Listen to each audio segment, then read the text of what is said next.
বিসমিল্লাহির রহমানির রাহিম। সুপ্রিয় দর্শক শ্রোতা, আসসালামু আলাইকুম। সবাই কেমন আছেন?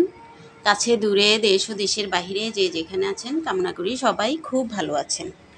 আমরাও আল্লাহ পাকের অশেষ রহমতে ভালো আছি।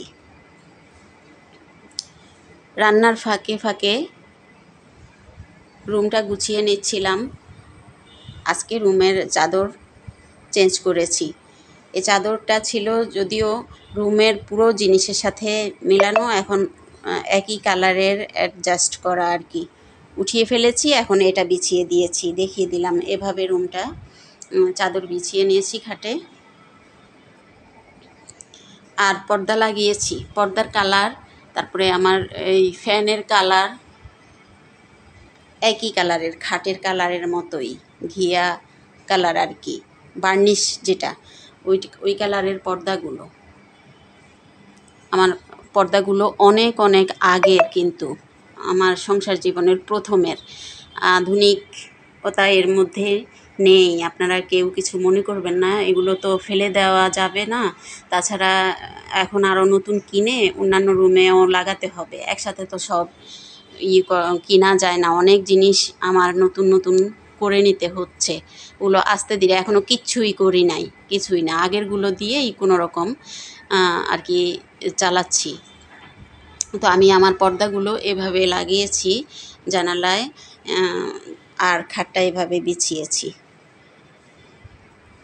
এই রুমটা, এই খাটটা জানালার পাশে দেওয়াতে আমার সুবিধা হয়েছে, আবার অসুবিধাও হয়েছে। তাই আপনারা একটু ভিডিওটা দেখে বুঝে তারপরে একটু কমেন্ট করে জানাবেন তো কিভাবে আমি খাটটা দিলে ভালো হয়।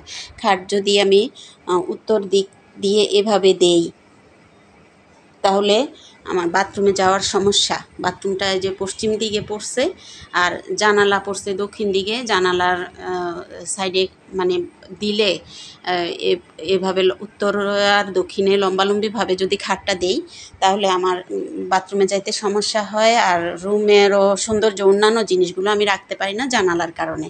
আর জানালার পাশে খাটটা দেওয়ার কারণে একটু বৃষ্টি হলেই জানলা দিয়ে একদম তোষক, জানালা দিয়ে ঢুকে তোষক ওই বৃষ্টির পানি দিয়ে সব ভিজে যায়। তো আমাকে জানলা বন্ধই রাখতে হয় সারাক্ষণ। খাটটা এভাবে দিয়েছি দেখে জায়গা হয়েছে, আমি আমার নামাজ পড়ার জায়গা খুলতে পেরেছি, নামাজ পড়তে পারি এখানে। এপাশে ওয়ার্ড্রোব আর আলমিরাগুলো রেখেছি, আর সাইড বক্স, বিশেষ করে এভাবে খাট দেওয়াতে আমি সাইড বক্সটাও দিতে পারিনি। আমার অনেক শখের অর্ডার দিয়ে বানানো, এগুলোকেও বার্নিশ করাতে হবে, যাই হোক, কিন্তু আমি একটা সাইড বক্সও খাটের কোনো পাশেই দিতে পারতেছি না। দিলে আমার অন্যান্য জিনিসগুলো রাখা হয় না, আর রুমের সৌন্দর্য হয় না, বাথরুমে যাওয়ার জায়গা হয় না।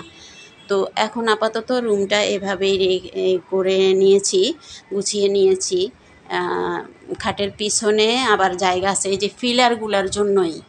রুমের প্রত্যেকটা রুমে মাঝখান বরাবর বা সাইডে একটু কেমন জানি করে একটা ফিলার দিয়ে দিয়েছে। এগুলো সম্ভবত বাড়িওয়ালারা থাকার উদ্দেশ্যেই করা হয়েছে, যেহেতু অ্যাডজাস্ট করে ওই ফিলারের ফাঁকাগুলোতে দিয়ে দেওয়া লাগে।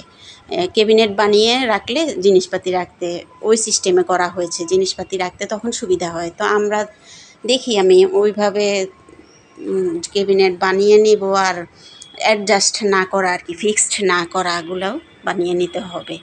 তাই বললাম অনেক অনেক খরচা এখানে করতে হবে নিজেদেরকে, নিজের মতো একটু ভালো থাকতে গেলে। আর যেভাবে আছে এভাবে যদি থাকি তাহলে অনেক সমস্যা ভোগ করতে হবে।